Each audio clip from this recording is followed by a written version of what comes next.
Okay, so let's start off with I think the question I'm most interested in right away is what are you stopped for the most? Like, is it Last American Virgin, Better Off Dead, Bill and Ted, or Terror Vision?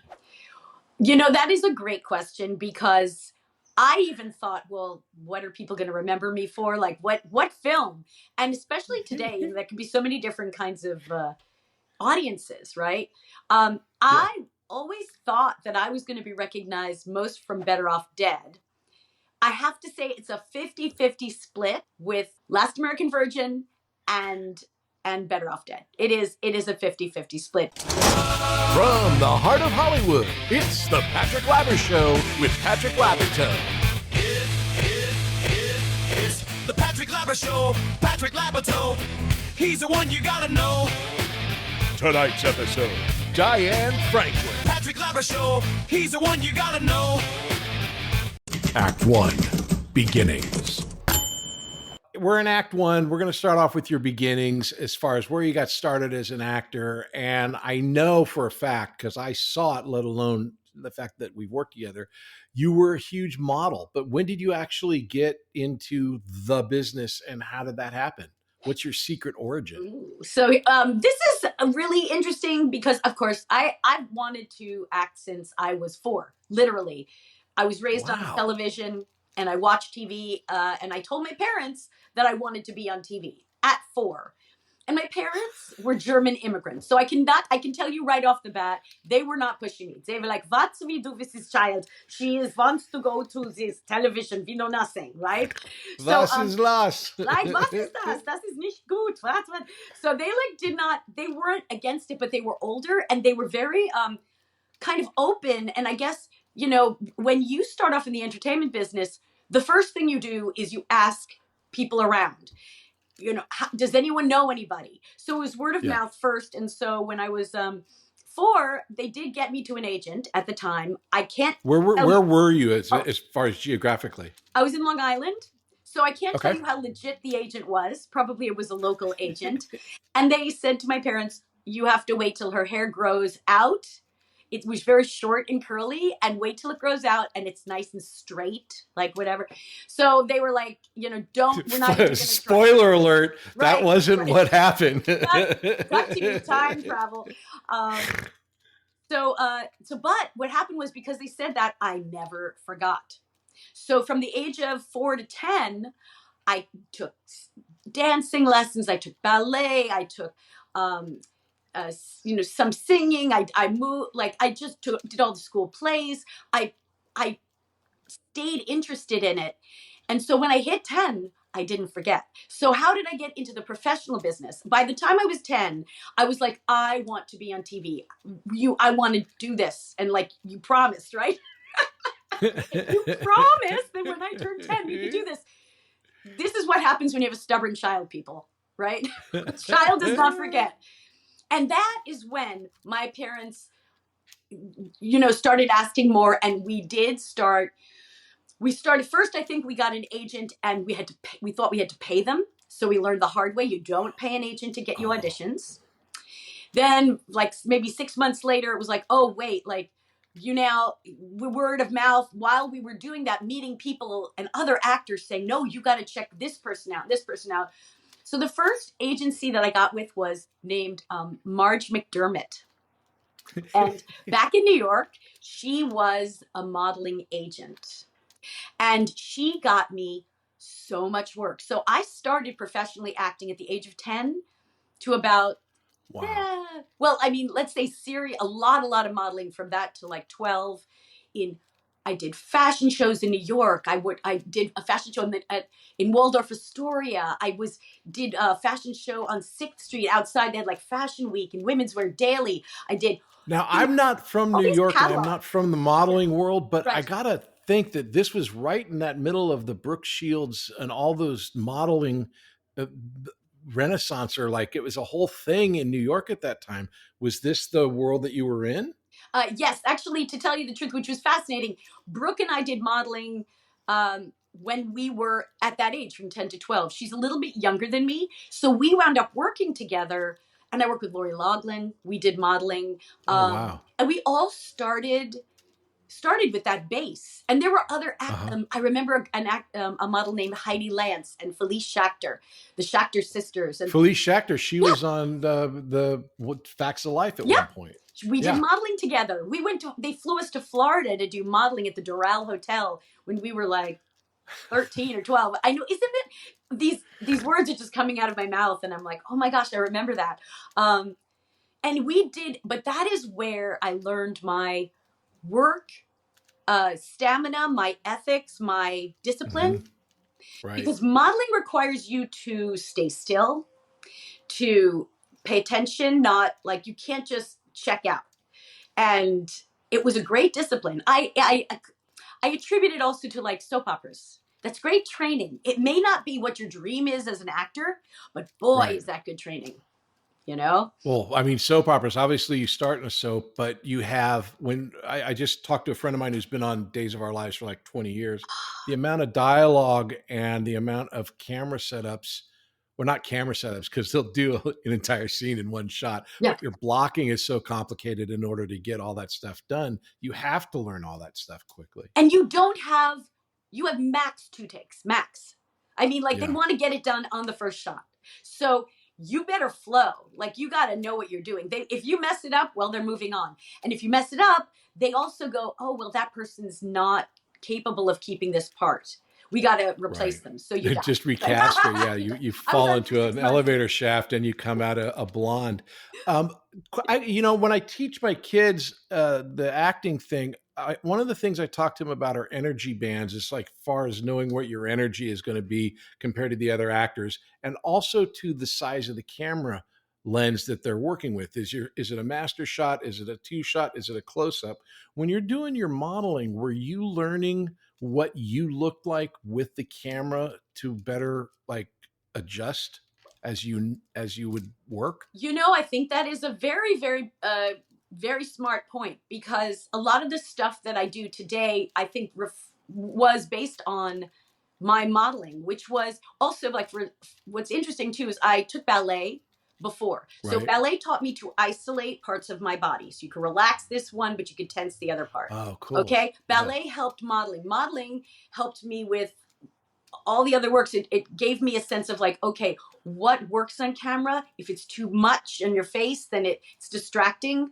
Can you just move your eyes to make something work? Can you just move your mouth? And again, like you talked about, like in theater, maybe you have more, you're going to have different, to me, when you're in theater and someone's far away, you're going to have more flexibility for your movement, and your body's going to tell a story. I always say body and voice tell a story. And so in this case, with modeling, I think it's just such a close-up moment, and things are very subtle. Mhm. It's subtle that I would say I definitely learned from modeling. And the funny part is today, I mean, even if I have to take a picture with my family, something casual, something, until we had cell phones, a lot of people didn't want their pictures taken because they didn't know how to take a picture, because it would take so long for that picture to get, the film to get developed, and then they get it later and they go, oh, I had my eyes closed or I was too stiff. But when you model, you learn, because they take so many photos, very little tiny bits make a big difference. So now it really helps when I take family photos. We're like, okay, let's everybody take a shot, Okay, so 10-year-old Diana is there. Her hair is not straightened out. What is and again, we all had to deal with like what was the look of the time. At some point, you were the look. And how did that happen? Like, did you notice that happen? Because it's kind of like that was a big deal, that hair of yours. This is a huge story that for me, I wrote some books about my acting experiences. Just to run it by, I just am going to show you. Please. I have my books here just to clarify in case I needed it. This is my first book. It's my autobiography, and it's the most excellent adventures of the last American French exchange babe of the 80s, whatever. We'll get to that. But this book is my autobiography, which we'll get into this. But there's a picture of a pilot that I did with you and John Stockwell. I don't know if you can see it. So That's me on the couch. it's not that, right? It's not. That's With not me on the Allison. couch. We'll get to that. But then the second book I did, this is Excellent Curls. And I wrote this based on what you're talking about, which is, okay, so they told me, okay, wait till you're 10 years old. And then, wait till your hair grows out. And at the time, the girls who were working as children actors were like Christy McNichol or Tatum O'Neal. They had this beautiful Right. shag. Shag was in straight, feathery kind of hair. Even the 70s was very feathered hair. Everyone got a Farrah Fawcett. Well, yeah. And the girl that I Right? work with on Little House was Allison Arngrim, and she was talking to me about Allison and Jodie Foster, which was just like Right. straight blonde hair, like Yep. as flat as could be. Which, look, every generation has their look. It has their, Yeah. and every generation wants to be not like the generation before. Everyone Right. wants to have like, there's all different kinds of, looks. So what happened was when I was 10 years old, no, I was not able to go with curly hair. I had to straighten it. Were there straighteners at the time? No. I had to put my hair in big rollers. I had to, there was no blow dryer. You couldn't just do, everything was fat, calm it down, make it smooth. And the only people who had, calm it down. oh my gosh, calm it down. It was bushy. It was frizzy. It was not the girl that you would want to date. It was the best friend. It was Sarah Jessica Parker in Four Pegs? What?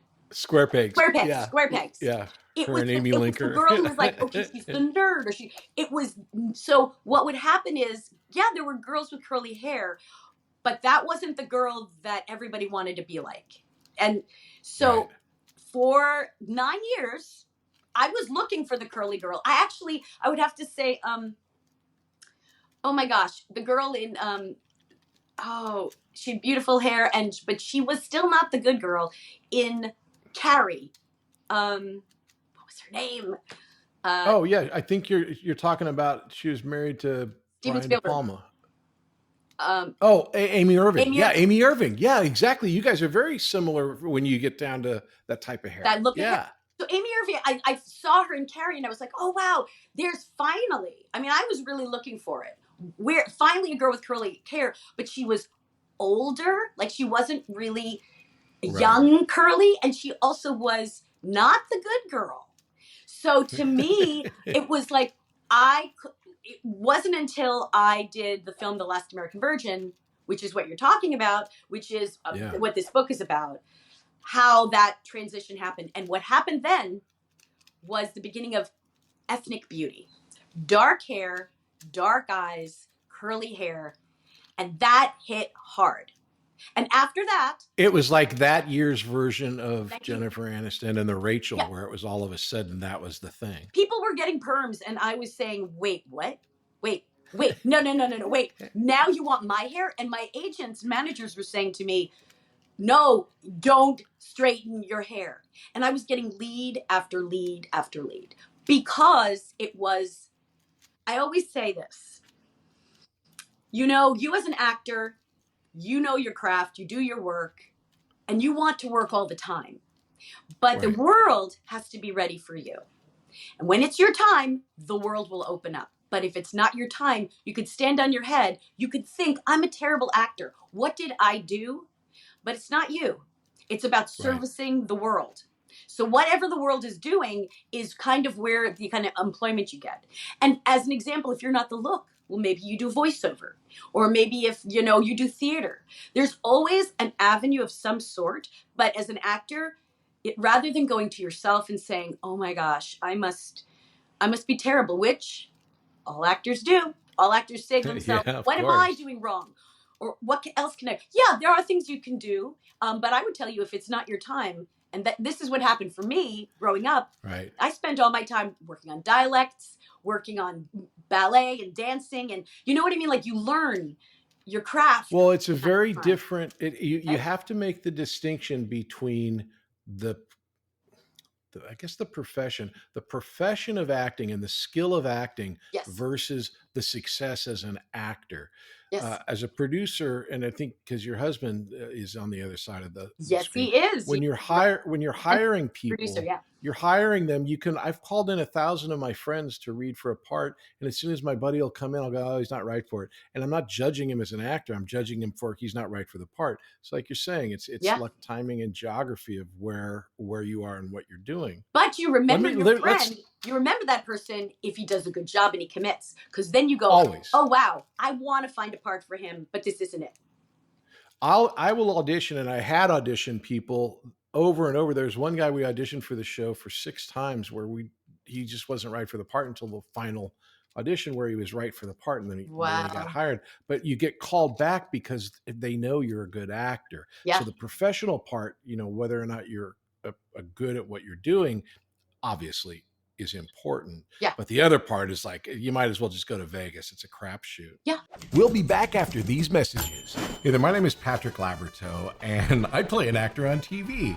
And I also have this acting school called Working Actors School. And what we do there is we teach people to act using Zoom. So you can take an acting class with me and with a person in Connecticut, in Florida, and San Diego all at the same time, thanks to the miracle of Zoom. And I'm very excited to announce that we have a brand new class called Adult Weekly Class. Now, what is that? Now, that's a class that'll meet every Wednesday at 5:30 p.m. Pacific, and you come in and you have an hour-long acting class with other students. It's very, very simple, very, very fun. So if you've ever wanted to be an actor or try it or just mess around, these classes are great. So the Adult Weekly Class is going to be every Wednesday at 5:30 Pacific.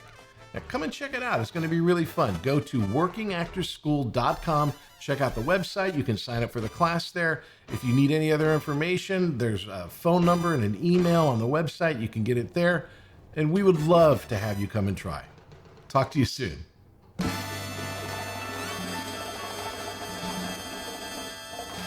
Act 2, Success.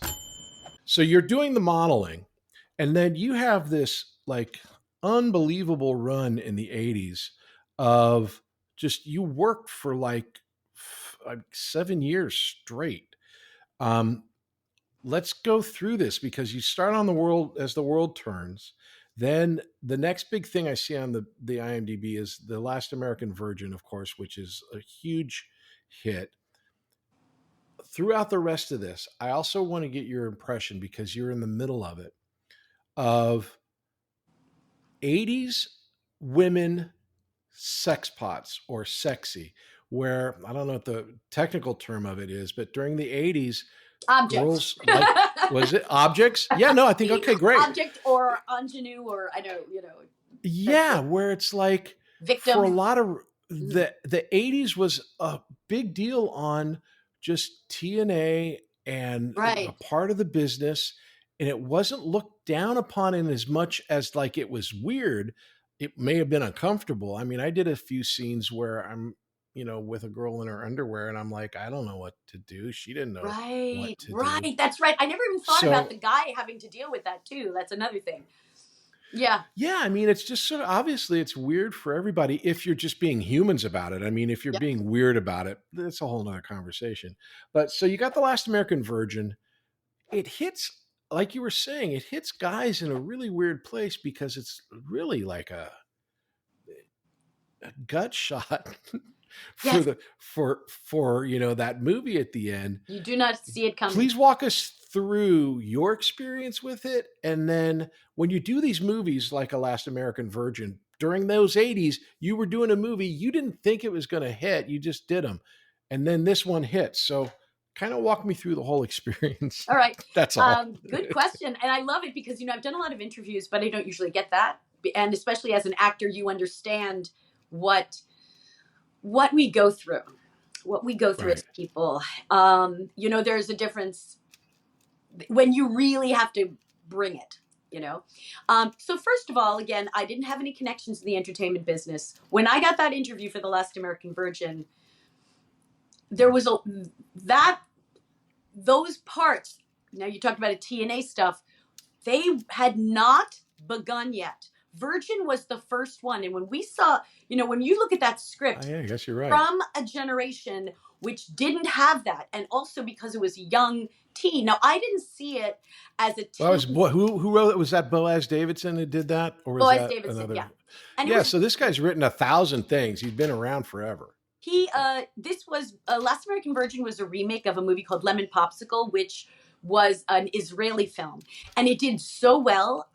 I think it had like 7 sequels. I don't even know, but it had so many sequels that when they came to America and they wanted to do Virgin, which was the first one, they knew all the camera angles. I mean, the beautiful thing is to look at Lemon Popsicle, the first film, and Last American Virgin, and you will see shot for shot the same film, which is incredible. Wow.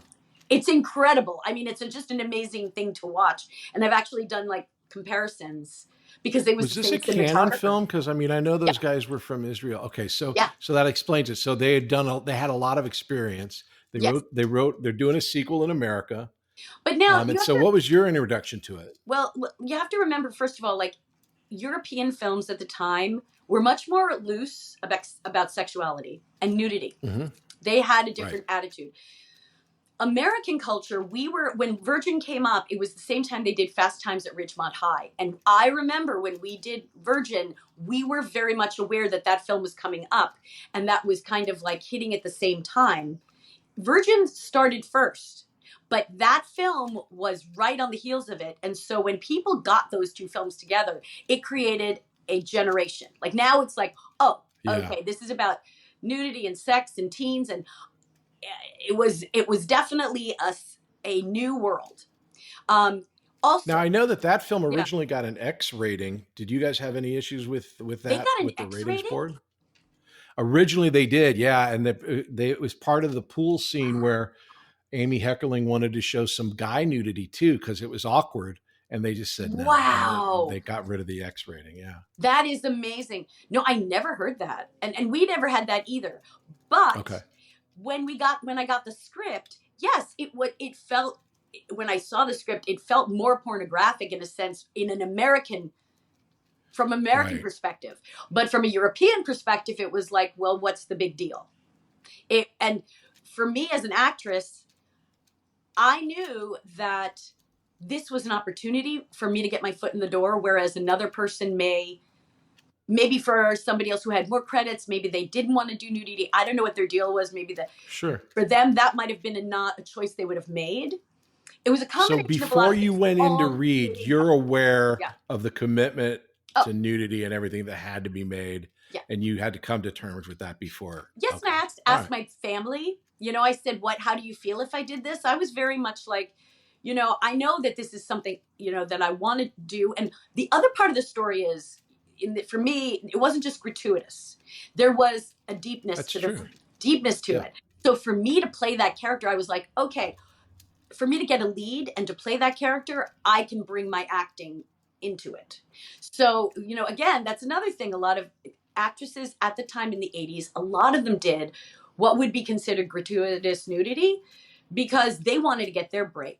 And it was very hard to find storylines that made the girl stand out. It wasn't until, for me, Molly Ringwald, really, that was when women were like, oh, you could do a part, you didn't have to do nudity, and you could have a lead. That was a huge break. That's why, for me, Molly Ringwald was outstanding for John Hughes to do.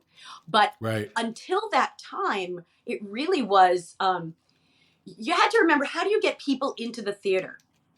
Television was there. So what do you offer in the theater that you don't offer in television? Yeah, and there was no internet. Language, there was violence. Yeah. I mean, those things will bring people going, okay, I can't get that at home. We certainly don't want the kids to see it. Let's bring it to the movies. So that was a time where today, somebody who's watching this may never have that idea, like, wait, that's on my phone. I can see that all the time. Yeah. Then that was not, you had to show your ID to get into an R-rated movie. You had to have an adult take you in. Do you remember this? You're reminding me all of it. And it's just so complicated. The plan that my buddy and I had just so we could go see 10 was like, we had different movies that we had to go buy tickets for. And then we'd walk in. It was just a crazy amount of work to go to see a movie with nudity in it. Oh, But it was a movie so that did you like the script when you read it, or was it just like you saw it as an opportunity because the part was a very pivotal part? I didn't see the 80s-ness of it so much because we were in the 80s. I didn't Right. know when I saw this, but what I did see was the relationships and and it was shocking, the ending. And I kept thinking, okay, well, this is the ending, but the ending was what gripped me and what got me. And we all thought when we got on set that they were going to change the ending. And we found out, no, Boaz was like, no, this is my life. This really happened. And so we all had to adjust. But it happened so quickly. Patrick, what was your production on that? How long did it God. take to shoot? I was like, I wasn't going to go through audition. I had the story in my book, but when I finally did screen test in California, they said, if you get the part, you're going to stay for a month. And if you don't, you're going back. And I got it and I stayed. So it was like, there was no downtime to, once I decided that I was going to go for it, that was it. And I was also, I wasn't one of those people, as an actor, you're told, which was very important, to keep it real. What I've learned since then is what they really want: keep it subtle and keep it personal, right? But keeping it real meant, when you go do something, you're going to really give and you're going to share your personal experiences. Although people may not see them, you're going to really give and share your emotion and your experience in that, whatever you're doing. And I was that kind of person where I know some people who they'll want to get the job. And then once they get the job, they go, oh, I'm not doing that. And you have to remember, when you're a real actor, when you give, you're helping other people. People are watching that work and they're going, I know what that feels like. To me, that's the gift of being an actor. You have to be brave. It's interesting when you're moving into this world. Obviously, you'd been a model, so you'd traveled. Was this the first time you'd been to California? Yes. I traveled all over. My mom used to come with me, but this was the first time I traveled by myself. I was 19. I mean, I lived in New York, so I went to NYU. That's a lot of life. That's a lot of experience. So that's not. And California is very, very. California, compared to New York, California is very low key, but low key in it's just chill, but there are piranhas everywhere. There's danger everywhere. Yes. Here in California. I had a manager. In New York, in New York, it's like you can see it coming. You can see the piranhas. Exactly. So when you're shooting this, what was your experience? And then we'll kind of veer away from this, but you're literally kind of like ground zero. So I got to ask you these questions. I'll kind of wrap it in this experience that I had with you. We were on set for this thing we'll talk about later called Too Good to Be True. And you were in a skirt and you were sitting on a couch, and the director was this guy who was directing from the booth. And so you could hear his voice over the big PA. And he says, hey, sweetheart, I'm getting too much leg from you. I never thought I'd say this. I need less leg from you. And it was just because your skirt and the way you were sitting. And it wasn't anything pornographic or anything, but it was because it was a very wholesome show. It was a really wholesome show. Yeah. But what was so weird, and the guy was a nice guy, but again, back in the time, I remember, and I'm telling you this story now because I remember being like, it just felt weird that he was awkward and calling you sweetheart and I love your leg, but I'm getting too much of it. He's kind of coming on to you, but he's kind of not. It's kind of like the way it is. So I'm telling all of this to get to the point of when you're shooting these movies and you're having to do these scenes, what was it like for you on the inside of your head? Are you thinking as an actor or as a woman, or I guess both? That's a very nice question too. I have to tell you, first of all, you have to be very prepared. If you want to be if you're going to play the crush or the girlfriend, or you're going to be you're going to be objectified in a situation, and models are, I mean, luckily I did modeling very young. So but I knew from that time what was right, what my rights were. Right. And I knew when somebody was crossing the line. Now it's funny you say that because I don't even remember that, and that's probably to me very mild because Of what course, happened yeah. with me, working on the other films. I did Amityville, and no, actually, I didn't do Amityville by then, but I did do Virgin. So like we had to have a closed set when I did Virgin. So I knew the rules and I knew what was right and what was wrong. I'd have to say that because it was the early 80s and I was just starting out, had I had more experience or started earlier, perhaps like Christy McNichol, if she heard that, Hmm. she would be, don't call me sweetie. Like, what? What's up with that? Because she'd had enough experience. But because I didn't, and this was the beginning of the 80s, I thought that's what people do. How people talk to Right. each other. There's nothing. So Yeah. it was like, oh, okay, sure. I'll do what the job is, right? Yeah. But I will say this, which is fascinating. For any job I've ever done, and this is what really blows my mind when I hear this from other actors, no one ever asked me to take my clothes off for an audition. Nobody ever said, well, we have Right. to see your body before you audition, before you do the part, before you sign the contract.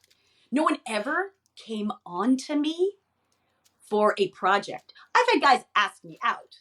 That's a whole different thing. That's an And honest that's great, above board. Yeah. Yeah. But you're working on set, it would be just as if you were working with anybody else. If Yeah. you're in a job and you see somebody all the time, that's who you spend time with. You're going to, maybe ask them out. But I will say that the only thing I'll give you an example of when it got not really awkward. Okay, I was Okay. shooting Amityville. Now, by the Uh-huh. way, the project you're talking about, Too Good to Be True, was a project that was very wholesome television. Again, I Yeah. completely understand that. I respect that world, and that's what was required in that medium. In Amityville, too, there was a section where I agreed to a certain amount of some nudity, just a chest shot, but then I did not agree to anything else. And it was in my contract, and my agents signed it. Like everyone knew what was going on, and I had to go to Mexico to shoot it. And I go to Mexico by myself, okay, and I'm 20 years old. Imagine now I think of my 20-year-old daughter and I'm like, don't.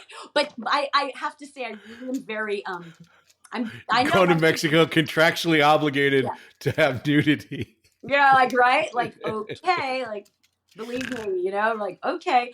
So I get down there and the director says to me, the director says, we wanted to show a little bit more. And I said, no. And I'm 20. And it's a Mexican crew. All men. All men. Right. Like, just Yeah. all. So Dino De Laurentiis, who was producing it at the time, they said, oh, Dino wants to talk to you. Dino wants to come. He wants to talk to you in his limousine.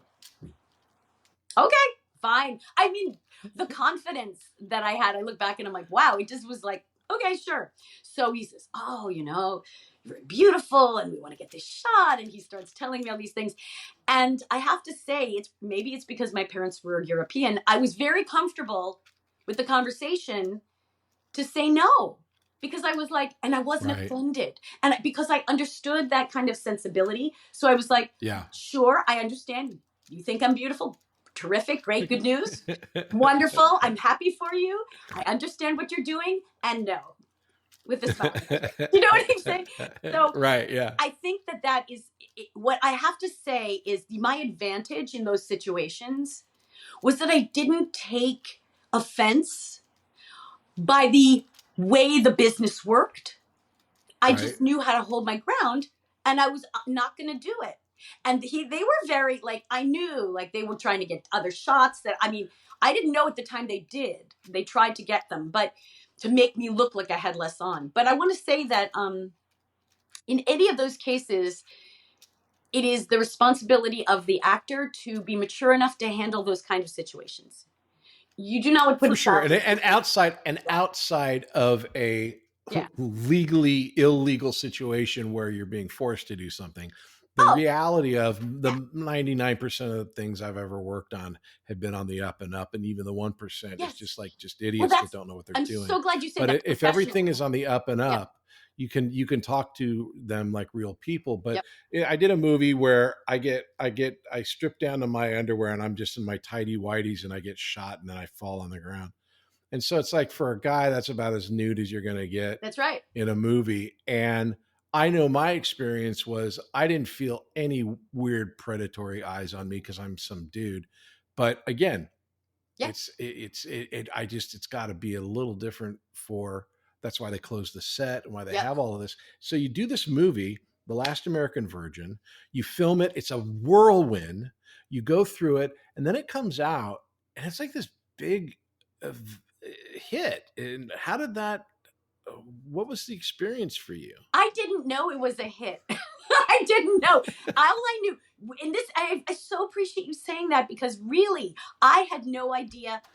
I didn't think anybody would go see the movie. We literally, I was like, there's so many movies that are publicized so big, and there's so many films that were like huge actors, and I was so surprised. And the buzz in the casting world was big.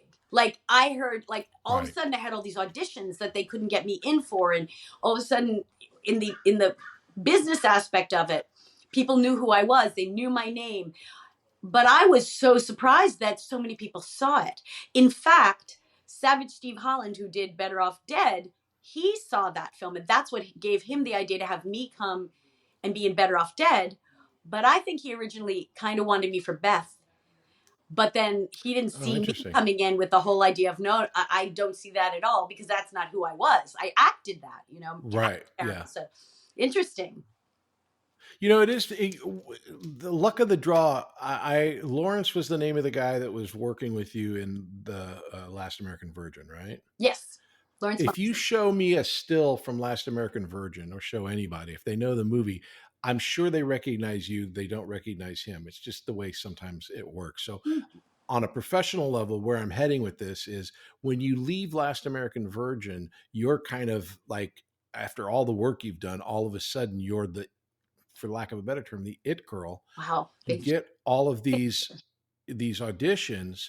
What did it, obviously it led directly to Better Off Dead, but that wasn't the next thing you did. So what was it that did it lead to Amityville? Was that the next one? Amityville was immediately offered, not offered to me. I still had to audition and screen test, but it came immediately after. And what I did was I did Last American Virgin. It had not come out yet, but word of me buzzed around. And so I got the Amityville audition, so that by the time 1982 came around, both of those films came out at the same time, which gave me some, because I was the lead in both, it gave me a stepping stone.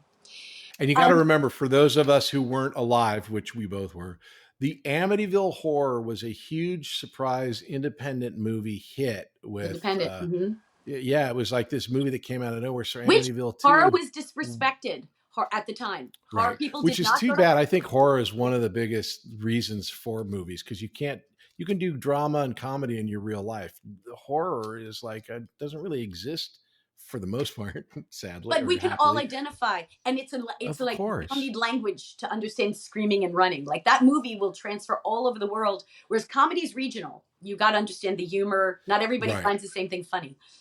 And then so in 82, is it 82? Last American Virgin and Amityville come out? Both. Okay. 82. I think one came out in August, and the other. That's a big year, and I think the year after is when we did our pilot, which we'll talk about now. Yeah. So you're in these big movies in 82.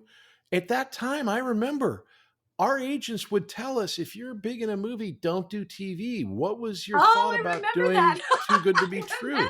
There was a whole big world. Like, if you're in a movie, don't do TV. In fact, other actors would go, you're going to do TV. It's like, dude, I'm going to do anything they want me to do. That was my attitude. How did you make that decision for yourself? Wow. That is so wonderful, because I remember that. Okay. So then again, we were all young teen actors, and this had not happened before. Like, there would be maybe one young person on a show, a couple of kids. The storyline would not be about kids. Now storylines were about the kids. So that's right. All happening, even in television. I mean, you have television mysteries and Columbo, and I don't even know what was going, but there were, or they would all be about grown-ups. They were not about, I mean, maybe one day at a time, you kind of had the kids in it, but it was mostly the mother's problem. Right. So No, now there's a that we're Norman going Lear into show the was all world, about that, about a single mother. And I yeah. think Nancy Drew and Hardy Boys were the closest, and they were still full-on adults. Yeah. I mean, Little House on the Prairie was more about the kids, I think. Never seen it. Oh yeah, I know, right? What is boy, Little House on the Sounds interesting. I'll have to look into it. Yeah, But yeah, I think you're right. It was They're that good and the actors. Waltons, because I always tell the story that we were the only kids on TV. But Yeah. just to give everybody some info, so back in the day, they did a thing called pilot season where they would do pilots all at the same time, where they would shoot these ideas for TV shows all at the same time, all in the same month. You would go in, you would audition if you had a great agent and a good career. You'd Yeah. audition for 6 to 10 pilots, as many as you could. You'd maybe test for 2, and maybe if you were lucky that year, you'd get 1. You do the pilot, and then sometimes it's picked up, sometimes it's not. We ended up doing a show called Too Good to Be True about 4 guys, or about the integration of a boys' school and a girls' school. And the funniest thing about it was there were only 4 boys left after this integration, and I played one of the boys. And then, so the idea was like basically 4 boys in Facts of Life. It was because Facts of Life was kind of like our show after. Or it was even like Annie. I mean, it was like all these girls and then these boys showing up, and you're like, right. And of course, it's the 80s. So the first scene we're doing is trying to see girls in the shower, because that's what you do. Wow, I can't believe it. Pictures of Cassie in the shower. Totally wet. So we did this pilot, and it took us a week to shoot, and it was for ABC. And so now everyone is caught up as far as what's going on. How did you get involved? I mean, I would imagine it was like an offer at this point for you. Yeah, you know, that is really interesting. I'm thinking it was interesting at the time. I didn't know what I knew that, you know, the whole thing, pilot season and stuff, but again, that was very early for me. So it was almost, I had to audition, but it was very much like, okay, she's in it. She's playing Cassie. I didn't even know what Cassie was, you know? Right. I didn't understand that I didn't understand how this really could have been a show. Like it was closer than I thought. But boy, did they treat us well. Yeah. You know, I remember, and people, this was amazing. They flew me and put me up at a hotel that was right next to ABC Studios, which was on Century City Boulevard. Yeah, you were on Century Park East, is where they have the big hotel. Yeah, and right across from the studio. And then wow. you know, I would just like leave the hotel room, go down into the lower part, and we would shoot on a soundstage underneath this. It was almost like a spaceship or something. It was so strange. And then we had a live audience. I was really, it was an example of just trusting and just going with the flow, even though you may not know the world. So we had, and just so that as people are learning more about your experience. First? What was your deal? Well, not your first. It wasn't my first pilot, but I was really excited because I liked the idea of this show. I thought it was pretty funny. And there was a kid by the name of Moosey Dreyer who's in the show, who I had known since we were like 5 years old. You guys were great, by the way. Brian Backer.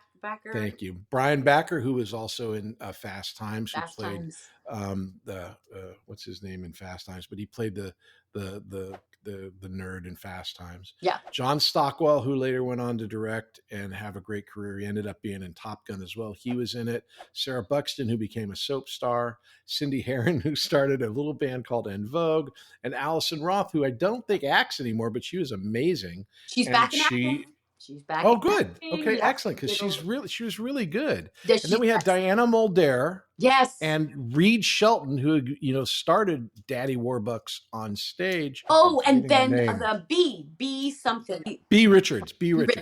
So B Richards, who was in, you know, these huge movies. Anyway, so the lady who wrote this was a lady by the name of Emily Tracy, and she brought her son to the show, and the son watches our taping and he goes, "Mom, I want to be an actor."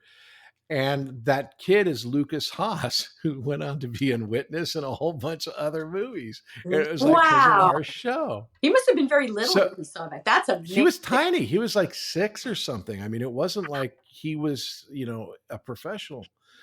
But my experience was I went to ABC. ABC at the time was auditioning people in their main room, which was down a long, dark hallway and extremely cold. And they had a light behind the people that were watching you audition. So you were on like this little itty bitty stage. You would do your audition. You couldn't see them. It was literally like right out of a movie where, they're just silhouettes and you don't know who's going to get it. I had a bunch of my friends there reading for the same part that I was going up for. So I had no idea, but I found out the pressure. You got to be so good with pressure. I think I was the last one cast because I went back. If it was on a Friday, we did our network read.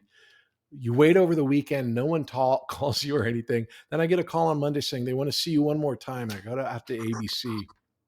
I auditioned one more time and they go, okay, great. You got it. Go here. And I think we were shooting at MGM or not MGM, MTM, CBS Radford over on Radford is where we ended up shooting. Which is where I met my husband. I went from It's fun. What's that? Which is where I met my husband. He worked for St. Elsewhere. And so I met him there at MTM. Not at that time though, but at another later. And is there any relation to the other De Laurentiis that had you in the car? Distantly, but the great grandfathers, they were related. So I found out from Moosey that apparently the stage that we shot in was the Mary Tyler Moore stage itself, which I didn't know. So my experience there was just, I was really excited. I liked everybody on the show. Everybody was really, really sweet. You were wonderful. You were wonderful. I have to tell you, it's so exciting to talk to you because that was so much fun. And the people were so nice. Everyone was really nice. I had no problem with anybody. But at this point, like you're saying, I'm just learning, you really didn't understand that like we could have gone on and done years of this same show. No, I mean, I had no expectations. It was really more like, okay, we're doing a pilot. And that was going to be it. But if it had been picked up, and then I realized, oh my gosh, I would have been a television actress had I had that happen. Was that a good thing or a bad thing to you at that point, or you hadn't even thought of it? Well, financially, that would have been a very big thing, like a good thing, because it's steady work. I mean, I think every actor thinks, ooh, I want to get steady work. For someone, like my main goal originally for acting was to try everything. I wanted to do film, voiceover, hand modeling, modeling. I wanted to be able to say, okay, do that. And I could do it. That was my biggest goal. Because then I know what everyone's talking about and they're experiencing. But certainly that makes sense. Series, wow. I mean, that is... No, a series. I mean, obviously as Hollywood kids, that's what we were raised to do, is to get a series. So you go from Last American Virgin in Amityville. We do our show. And then Terror Vision, which I just personally have to ask. I have a big love for not only this movie, but all the Empire movies and all the Charlie Band movies. But you're in this. Now. People love it.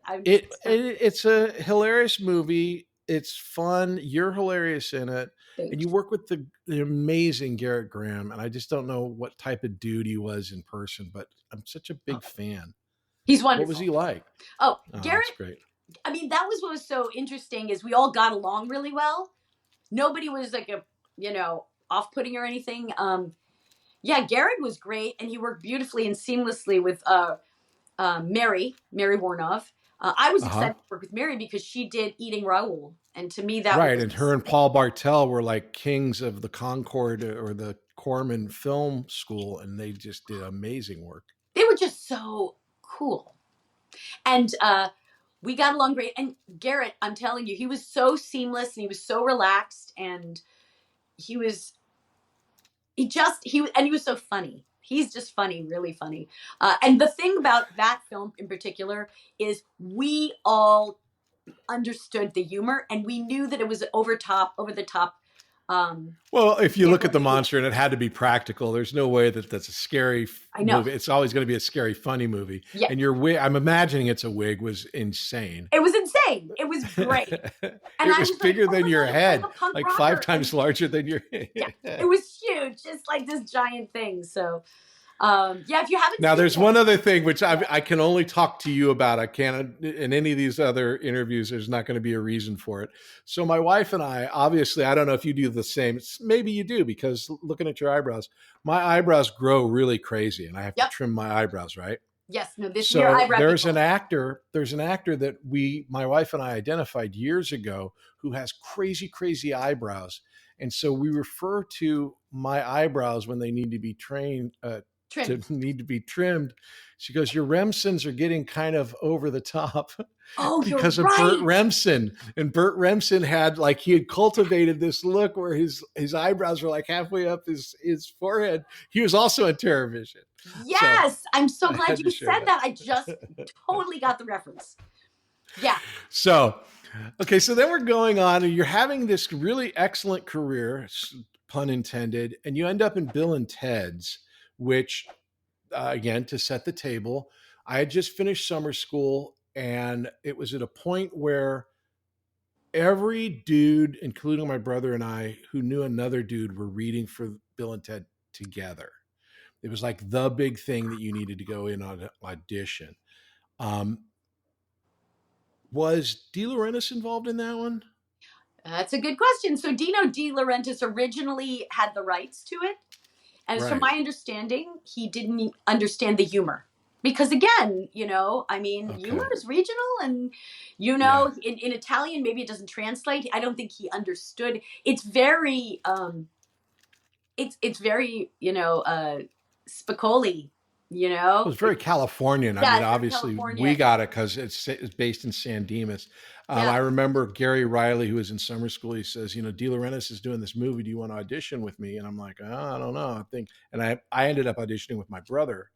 What was your experience on Bill and Ted and auditioning, and how did that process build?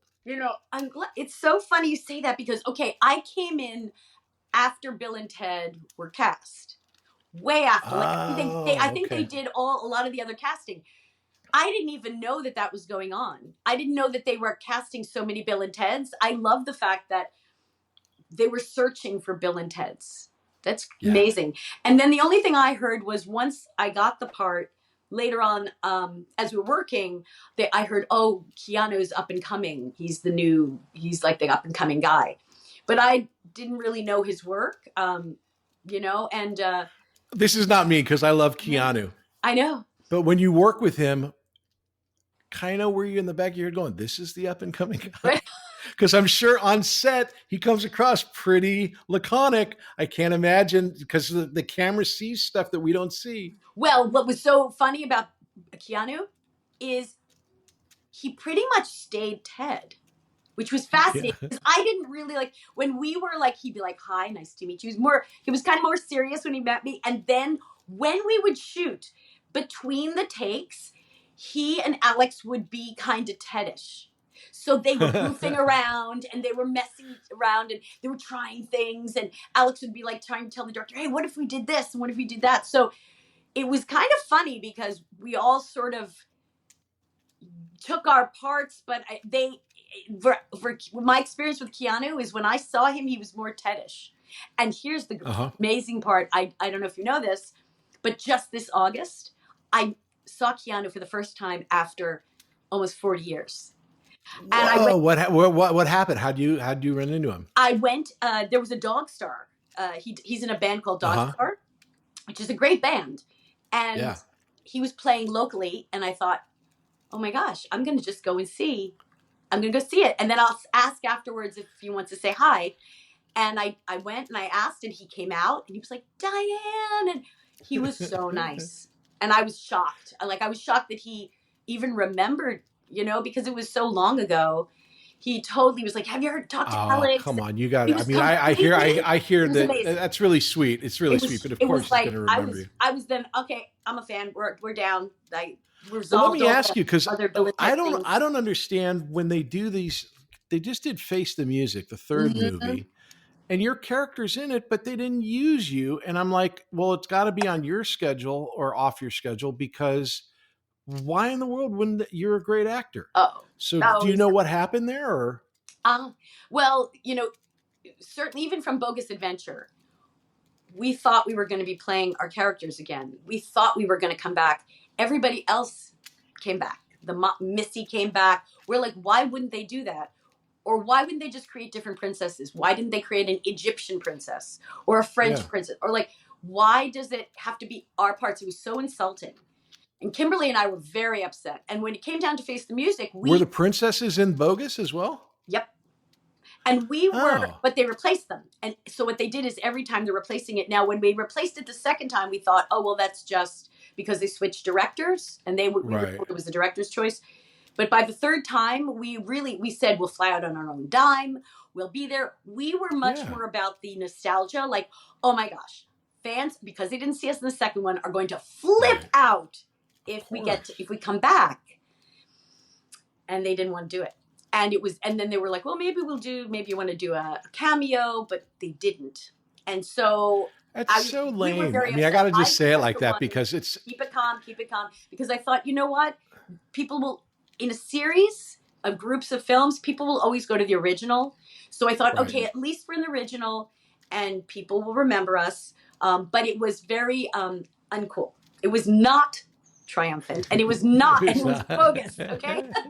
Yeah, it was totally bogus. It's so funny because, obviously in the Griswold movies, they recast the kids because the kids grow up. And so that can be kind of funny, right? But they didn't even get a joke out of it. And it's like, you and Kim are really great in the part. So it's just like, I just think it was a mistake on there, an unforced error for sure. It was, well, I would say this, the thing that was there, the bad part was that it disregards when you are watching someone as a child, and then when they grow up, they're disregarded, you as an audience feel disregarded. You feel like, wait, when I get this, like, am I not important? So that's the first part. The good part is now, I have to say, if there's ever a convention, I embrace all my princess sisters.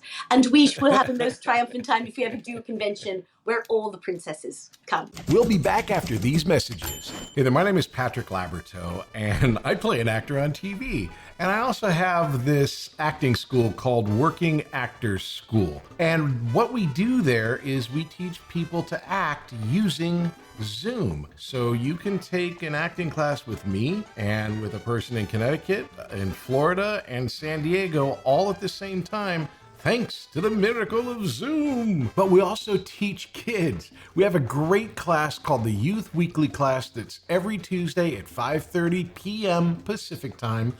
And it's for kids. It's for like 10 to 17. And we have a great group of kids right now, and it is ongoing. So if you know someone that wants to get into acting and has never done any acting but would love to try, why don't you have them try starting off with Youth Weekly? Just go to workingactorsschool.com and check us out. It's Youth Weekly every Tuesday at 5:30 p.m. Pacific time. Act 3, present day. Well, happily for your career, sad for our podcast. Your IMDb goes on and on and on and on and on. You've done a ton of work, a ton of TV. Is there anything that we haven't talked about? You did a second Amityville movie. How did that come about? Was that something that?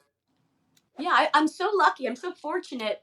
The things have done are very. I'm always being brought roles that are really challenging and definitely cause me to stretch even more, and then are, I think, fascinating for people to watch. In that case of Amityville, to me, when I played my role when I was 20, I played the daughter in the Amityville murders, which happened, I think, in 2017 or 18. Right. I've now played the mother in the story. There is no other actress who's ever played the daughter and the mother in the same story, basically. There's right, you played your own mother in my own mother. It's basically a prequel to the second one. Yeah, it's about I wish somebody the murders would, like, what do you call it, mashup, where you put the two together? You know, the mother, cool. the daughter. But yeah, which is amazing to watch then, to suddenly see the characters and my experience of shooting both of them. And in the Amityville Murders, by the way, if you look that up, look up Amityville Murders movie, because if you just look up Amityville Murders, you'll see the real movie. Yeah, it's not Terrible. it's probably It's not a like good thing to look at. Yeah. I wish it wasn't even a movie that way because of that. I mean, it's people's lives. But I felt so honored to play. It was my first role to play actually a real person, which was Louise DeFeo.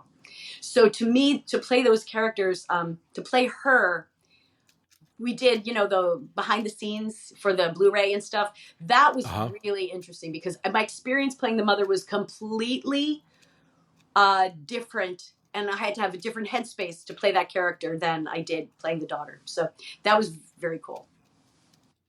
Wonderful. Now you got you've written, like you showed the books earlier, and I asked this with a complete straight face, but also I'm smiling a lot. You wrote 2 books. What is the deal with writing 2 books? How do you have, I mean, that's a lot of life. Wait, hold on. I wrote 1 book. Okay. The autobiography, clarifying, Excellent Adventures. I wrote the 2nd book. This is called Excellent Curls, mostly about Last American Virgin. But, of course, I have written the 3rd book, Better Off Dead. Trilogy, I love it. I have to say that the reason this book came out is when I made this, and they came out every like 4 years. This is the 40th anniversary of Better Off Dead this year. And I wanted to write a book that was the consummate of that film because this film has the most wonderful fans. They just... Yeah, we kind of skipped over. I skipped over it. Savage Steve Holland is a true force in comedy. He's got a really great voice. Obviously, what's his name? The guy you worked with, and Curtis, and all those people that were in this movie. John Cusack, Curtis Armstrong, Amanda Wyss. Yeah. What was your experience with Better Off Dead? I mean, how did you come into that movie? Oh, was that because of American Virgin? So yes, Last American Virgin. He saw me.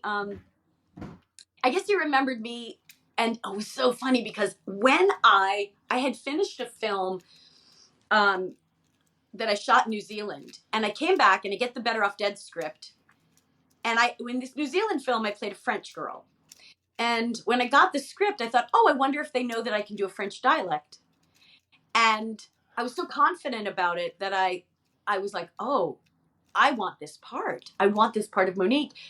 Now, there's a lot of times when an actor wants a part, but this is when you go one step further and you just are it.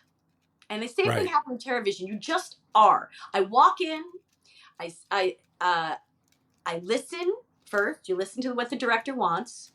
You do what they want first. And then you say, but of course, I want you to know something.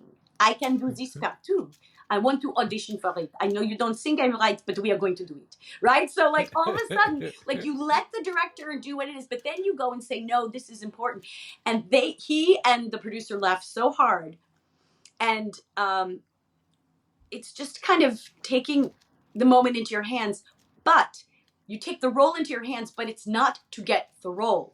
It's that you are the role. Like you just... Yeah, you're embodying this character. You have a connection to the character. You love it so much that you don't care. Look, you have no control over something happening, but you want them to see your version before they make a decision.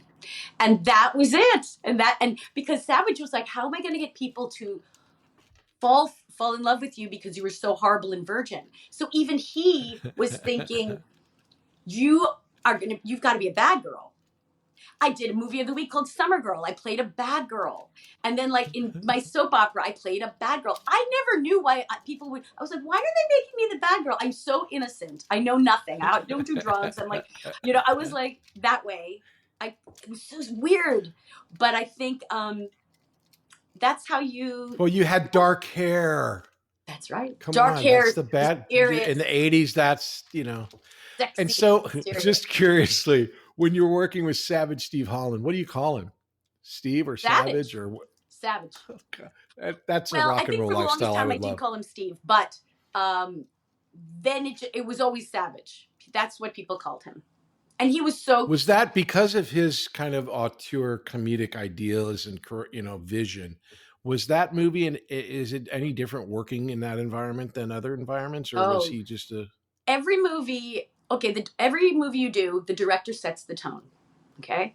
And so if you have a horror directors, he'll tell people to be quiet. He'll say, give them some space. He will protect his actors. Or drama. Quiet, let's do it. There's a tone, right? The director sets the tone. Right. Savage is like, laugh. If we do something funny, he's laughing. He comes in, he might say, okay, let's, try this, what works, or he makes a suggestion, so it's a very connected experience. And then, he was very nice to his crew. And that sets the tone very well, too, because he was kind to the crew and they were laughing. Anytime I see that, I respect and will die for that guy, because if he's thinking about the crew, everyone says, talk shit about Johnny Depp. But when I just worked with Johnny once on 21 Jump Street, but all he cared about was the crew. And I was like, well, this guy is like awesome. That's a great attitude to have. Yeah, it's a good egg. You have to take, especially if you're on a show. Yeah. If you're on a show, I mean, to me, when you're on a show, I was on 2 TV series recurring, but I was never a regular. Uh-huh. But I do think that when you're a regular, this is your family.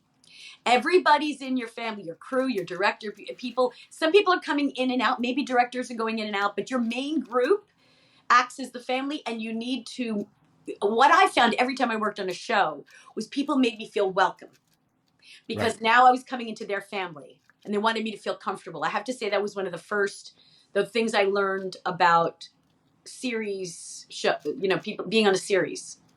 Uh-huh. But it's good. It's nice. Yeah. No, it's a very, what I liked about it was exactly what you're talking about. Your anxiety level dials down, or it should, because you're working next week. You're not having to scramble to get another gig next week. How is Cusack to work with and Curtis? I'm big fans of both. My gosh. All right. Well, John Cusack is such a sweet guy. Loved working with him. I even ran into him in a convention a couple of years ago, and I said, John, we should work together. I said, if we came together, people would go crazy. But I think that he didn't see it. Like, he doesn't see that. I think he doesn't want to play roles. Maybe that's, relationships. I think he wants to play the loner, or more character on his own, whatever. He has a relationship with his long coat. His big long coat. Yes. His own world, right? But I love John. He's wonderful. Curtis, oh my gosh. I adore Curtis. And I'm hoping that I will be seeing him at a reunion this year for the 40th anniversary of Better Off Dead 2. So wonderful. I still connect with Curtis. I even interviewed him for my book. Like, I actually have an interview that I did on Zoom, and then I transcribed. So maybe one day I'll show that. But he's one of those guys, like a journeyman, working actors. It's like he's had small parts. When I say small, because he's not carried each of these movies, but in really great movies. I mean, from Better Off Dead to oh my gosh, just like everything from Moonlighting on. So I want to just touch on your relationship with your husband, only because we just had Butch Hartman on the show, and Butch and your husband have a great relationship. You said you met him on St. Elsewhere. What was he doing on St. Elsewhere? Okay, so my husband was a writer on St. Elsewhere way back in the day, in the 80s. I met him because I had an audition for St. Elsewhere. So I met him. And then we ran into each other a month later. Like, we didn't connect until a month later, and that's when we started dating, and we are still together since I think I was 22. Still together. Dang, we've been married some magic there. That's great. 30. I can't do the math, but almost 40 years, I guess, or something.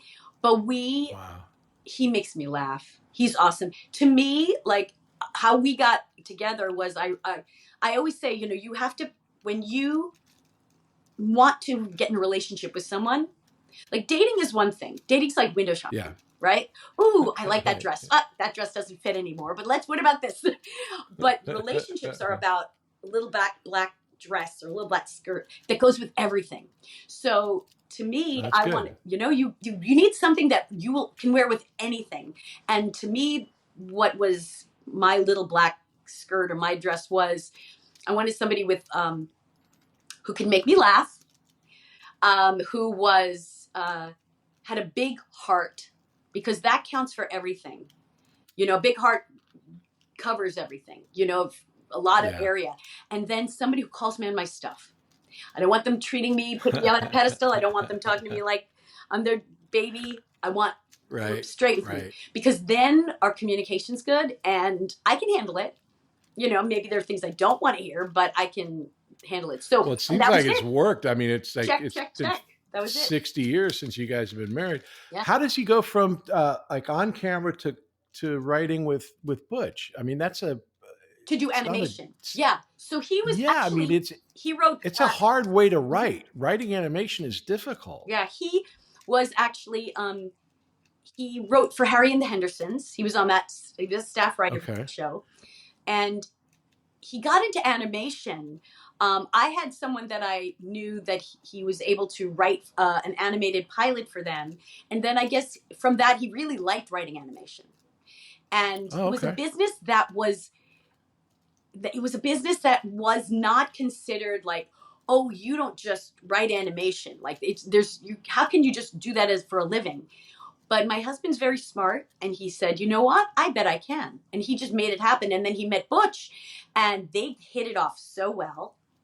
And he worked with Butch for years at Nickelodeon, and he wrote Fairly Odd Parents. And they like Butch's ideas, and then my husband putting it together and like writing, and then my husband became the story editor, and people would come with stories and he'd fix their scripts. He's like a wizard. He's a wizard. So well, I got great respect, because I cannot write animation, because when you're writing animation, you're not writing just the story or the characters.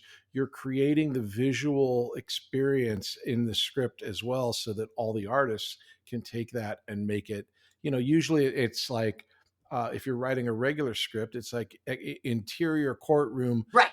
Your lead character walks in, but in animation, you have to write your lead character floats in 3 feet above the ground, booping, whatever. So you create the universe. Absolutely. He has a great imagination. And I will say that it was actually wonderful that Nickelodeon allowed him to, and Butch, allowed him to go and, hit the limit. He's done a lot of series and a lot of shows. I mean, he's written Bugs Bunny, and he's written, like a lot of the main characters in animation. But what I think is very cool is now he's also teaching writing too. And so he's doing full circle, which is what I do too. We take it and we go full circle because we want to help the next generation. There's a whole bunch of next generation performers, actors, and that's, but he's great. You'll have to have him on. He's great. I would absolutely love to. Okay. Tell now Butch we're into, said hello. Tell Butch, Ray said I will. No, I gotta talk to him this week. So I'll tell him that he said hello. Good.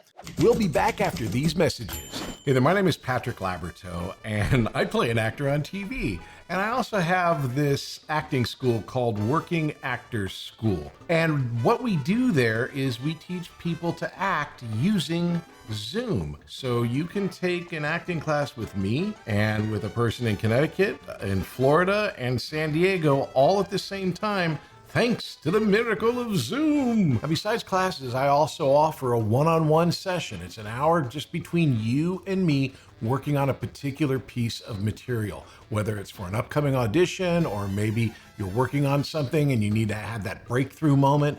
These are really, really fun, and they're really, really great because they're really personalized and intense in all the good ways that intense can be.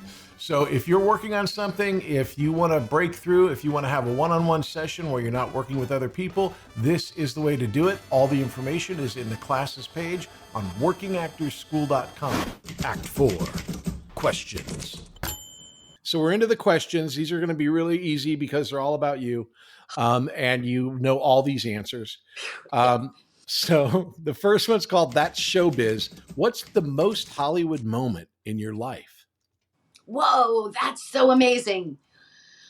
What is the most Hollywood? Okay, all right, this is really crazy. It wasn't in the 80s. It was like a couple of years ago. I have to say, the most 80s movies, well, the most amazing, right? Not 80s moment, right? The most Hollywood moment. Hollywood. The most Hollywood. Like when you, like if you, your best experience in Hollywood. Okay. Oh, okay. No, you have to understand this is crazy. Just in the last few years, I won my first acting award. I got my first Best Actress award. I got my first Best Supporting Actress award. And I got my first Lifetime Achievement Award. And I have to say, I never saw that coming. But it really made me feel so seen. And I mean, people do articles and things and call me an icon. And that to me, like, look, I have no control over that. That's what the world, where the world allowed me to go and do and to be. Sure. So I have to say, with all that, the acknowledgement is my biggest Hollywood moment. The acknowledgement. That's a really good answer. Wow. Now get ready for the other side because it's called That Showbiz Part 2. Okay. What's the most embarrassing Hollywood moment? Part 2. What's your most embarrassing Hollywood moment? Oh my God, that's a good one. Boy, that is a good one. Okay. All right, this is pretty, well, it's more embarrassing for me, right? So I did this movie in New Zealand. And it's a story with Adam and Eve. So, of course, I'm Eve. And let's just be real. If you got a real Eve, you know what that means, right? And you were talking about 10. Bo Derek was supposed to do this part, but I was the Eve. She was supposed to have the role, but I wound up getting it. Anyway, we're shooting in New Zealand. I'm out in my birthday suit. The cameras are rolling, blah, blah, blah, whatever. Some things are covered up. It's not pornography. And there's a family that is in the park. We're shooting in a arboretum, like a park. And there's a family in the distance. I can see them walking by. And they are stopped. And they are staring. And I mean, different sizes of people. I don't know. And I could see them just staring, and then I could see them very slowly turning around and going. I think they were just like, wait, is that what I think it is? Is that there are cameras out there? God knows what they thought. But, I wonder what their version of that story is. It's like, you've got to go to the Arboretum in New Zealand. They have naked women there. They've got naked dudes there. Naked men and naked women. What's happening, right? So, pretty funny. Next question. Show me the money. What is the biggest missed financial opportunity that you've had? And I'm not asking for dollars and cents. Just like, what opportunity did you have that you're like, oh, if I had only blanked? Well, two, I have to say two. One, obviously, Amadeus. Amadeus was a moment where if I had gotten that, and it was between myself and the actress who got Elizabeth Barrett, if I had gotten that, my life would be very different. I don't even know if I would never have met my husband, never had my kids. I would have been on the A-lister, I would assume. They're very different life, probably very more serious roles. But that's the Milos Forman film. Yeah, Milos Forman film. But the experience was I wouldn't trade that experience for anything. Even just having that opportunity to experience what that would be like was phenomenal. It was an incredible training experience. It was emotional. That was like, I would have to say, that would have been a game changer. But also, gosh, I mean, imagine being on a TV series. Imagine if our pilot went. That's a whole different world for totally sure. You'd been a TV, you would have been a different career path. Yeah. The next one is called No Show, which is very similar, maybe the same answer. What's the part you wanted but didn't get? Well, it would have been that, but on the other hand, Flashdance. I had a call back for Flashdance. That would have been cool. I screen tested for Karate Kid, but I didn't want that as much because I felt like it was a repetitive role. Like I played that innocent and I wanted to play something different. Yeah. Although obviously it would have been amazing to have that part or, But I think everybody gets the roles that, I think every director looks at an actor and says, I want them to represent my work, Oh, yeah. So, No, you get the roles that are yours. You don't get the roles that are but somebody Flashdance else's. would have been interesting because I like to dance and For sing. sure. I'm a dancer and singer. I don't show that, but I did dance and sing. So, I know what film I really wanted to get. I'm sorry about this. Going back to the question. No, Once Upon a Time in please. America. I would. Oh, wow. Jennifer Okay. Connelly's part was very close for me to get it. I was screen Again, like tested. with Milos, that's with Bernardo Bertolucci, and it would have been a huge. Wasn't that him? That or was it, Sergio Leone. Sergio Leone. That Sergio part Leone. that would have been a really great role because I had to dance ballet in that, and I really tested a lot for that film. So that would have been a beautiful film. I would have loved to have done that. I remember. Yeah, I think a lot of people don't understand sometimes. And like when I ask this question, it's sort of like, oh, I wish I would have been in, name a project or Top Gun. But the idea is like, oh, great. Why weren't you? You're auditioning. It's like, it's not like a whim or a wish. Audition. There's a whole process. Screen test. Yeah. Yeah. I mean, you'd have to go. I mean, at some point, I've been flown places to audition, like with your Hollywood thing. Like you could go off and audition in Hollywood for Last American and then to be sent home. You don't know. Nope. And so, okay. But that's fun. Showing like the actor's life. Actor's life is different. For sure. No, it's like a gambler. Yeah. Show and tell. As a teenager, favorite poster in your room and how do you come to obtain it? My poster in my room as a teen, like growing up. Yeah. What do you have in your room and what's your favorite one?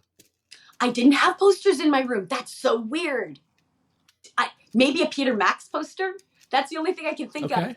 I didn't have idols on my wall. Isn't that interesting? Never occurred to me. Yeah, that's interesting. And I think it's also because I was so involved in doing things that I didn't spend a lot of time. I would be studying my lines. I would be looking. I would be, listening maybe to music, but I wasn't watching. I didn't have anything on my walls. But maybe I remember Peter Max, though. That was very young, and the characters. And very colorful, sure. Yeah.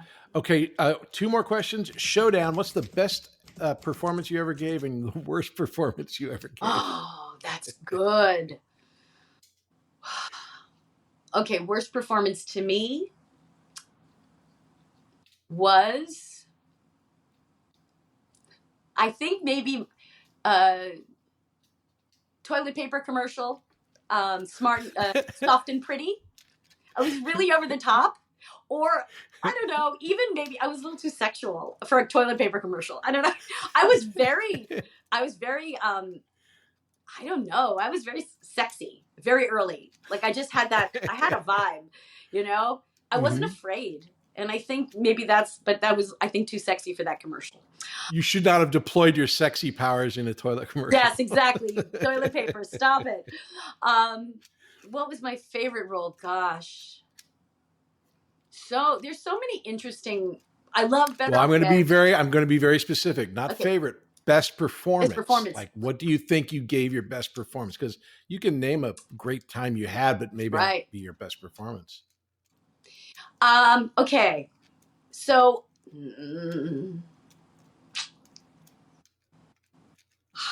that's a very good question.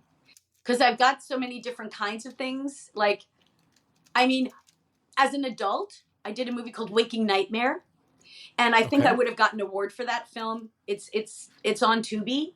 I think I would have gotten an award for that film because that film, you've never seen me like this before. It's out of control. It's really and that's the answers. That the first thing that comes to your head isn't like, well, no one's going to know this. That's your most popular. That's fine, but it's your best. So that's a great answer. It's intense. What's the name so we can all watch it on Tubi? Yeah, on Tubi. I think you can. Yeah, Waking. What's the name of it?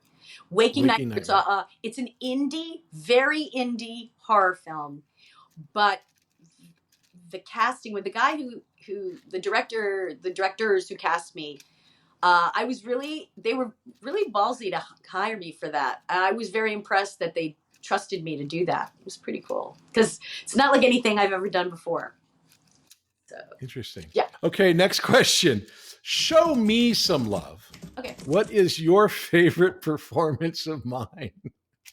Well, you're adorable. I mean, I'm sorry. I'm going to say I loved working with you on Too Good to Be True. Yes, you did the other work, but you were so cute in our show. You were like innocent, wide-eyed, and you were always the you were the character that was. So, by the way, you guys have to watch Too Good to Be True to see us both in the same show. I love this. It's not on anywhere. It never picked up. It's a failed pilot. But it's on YouTube somewhere. It's got to be on YouTube. Your innocence, and you were like, all these things would happen to you, and you were like, "Are we gonna do this? Okay, you know, like." Well, I'm glad you enjoyed it because I love doing that show. I wish we had gone because we would have had ultimately, hopefully, an episode together, right? One episode. Oh, for sure. No, there would have been many different storylines. Epilogue. We're in the epilogue. Here's where we can plug anything you want. Tell us what you're doing. Tell us what you're interested in. Where can people find you? What are you doing? Tell everybody where all of the important things are. Okie doke. So, okay, first of all, I have upcoming work. I have a movie that I did called Vampire. And I with a B as in boy, vampire or vampire? Like with a B, okay. Like vampire with a B. Got it. Vampire is an indie film. I don't know if they're still trying to get their funding to finish, but it should be out this year. And it is about, the rights for Bambi came out. It became available, it became public domain. And yes, Bambi is a vampire. But so it's like the Blood and Honey movie with Pooh Bear. Yeah. It is not a kid's movie. It is very adult. It is old school. But I play, you will see I play a teacher. And it's very nice. So I think it's a very cool movie, and it's gotten a lot of buzz. So Vampire. Excellent. In fact, I think a lot of people, there were two movies that were about sort of Bambi, but this is the one I'm most excited about. I also did a movie called Dead Man's Party, which should be out, and I played a Vincent Price-esque narrator. So it's a role you've never seen. Oh, how cool. Very fun. Also comedy. And then I also play, I have a TV show called Riding with Pride, and I play a mother who's passed away, but I come back to inspire my daughter. So is her name Pride? Please tell me your character's name is Pride. No, but it's about horse riding, and and it's LGBTQ, so it gives you kind of gotcha. They're Pride, really nice. Okay, that makes sense. Excellent. Those are coming up. Also, I have perfect. You're asking. I have a convention February 14th in Los Angeles. On Valentine's Day. It's a love fest. I love it. I'm sorry, actually the 15th, but it's that weekend. So if you're free in Los Angeles, it's going to be it's called the Gallifrey 1, and it is the Doctor Who convention. But I'm going to be there for a day, so that'll be on the 15th. If you're in Los Angeles. Do you know where is that at the convention center? Or it is at the Marriott at the LAX. Marriott. Perfect. Yeah, LAX. Then I will be, I don't know if I can announce this yet. I think I can. I just signed a contract. But anyway, I'm going to be in Texas, San Antonio, for a convention in March, end of March. So I don't know if I can announce it. But if you come to my website, you will see if once I announce it, you can do that. And I'll get there. And then I also have a fabulous, incredible Better Off Dead 40th reunion in Cancun on first week of November. It's called The Sands Rocks. The Sands Rocks is 80s bands, a week-long 80s extravaganza. I've done it for many years. I only go back because it's so great, and it's held at Planet Hollywood. And it's, oh my gosh, it sounds so much fun. Phenomenal. Like they've had Billy Idol, they've had the Motels, Berlin, Sebastian Bach. Wow. This year they're going to have the Tubes. They're going to have they've had Tetronic in the past. They've had like so many. They've had members of the Cult. They'll have from Salt and Pepper, someone from there. They've had the Howard Jones will be there this year. So you check their lineup and look that up. So how do you find out information on me and my books and whatever? Yep. So you can go to Diane on Instagram. It's actress Diane Franklin. On Twitter, it's Diane Franklin 80. On Facebook, it's Diane Franklin. But if you want to buy my books, you can get them on Amazon, Barnes & Noble Perfect. online. But we're going to have all the links that you need right below. So everything is be linked. So don't worry about writing this down while you're driving. Great. Okay. But everything is linkable down below. And but, if you want, I mean, something signed, go to DianeFranklin.com because I have my books and my, and books and pictures there. But there's always something going on with me. I'm full of surprises. No It's kidding. really cool. It sounds like you're busier than ever. Well, Diane, thank you so much for doing this. It's so fun to catch up with you and just talk to you about acting. I had such a great time working, and hopefully we'll be able to continue this friendship now that we've reconnected, which is really fun. And thanks, a shout out to Allison Roth, who saw Allison, you're the best thing I Thank you for made on putting us TikTok, together. and that's Allison how we did. all.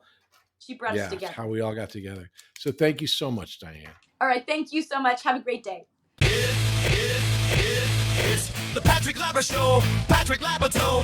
He's the one you gotta know. Hey, everybody. Thanks for listening. I'm really, really glad you're here and checking out the podcast. It is an audio podcast wherever you get your podcasts. It's a video podcast over on YouTube or on Spotify or wherever you get the video ones. All of my socials are Working Actors School on TikTok, on Instagram, and on YouTube. Please check us out. If you want any information about the school, it is at workingactorsschool.com. We've got classes going on all the time. And again, thanks for listening, and we'll see you next time. It's the Patrick Labyorteaux Show. Patrick Labyorteaux. He's the one you gotta know.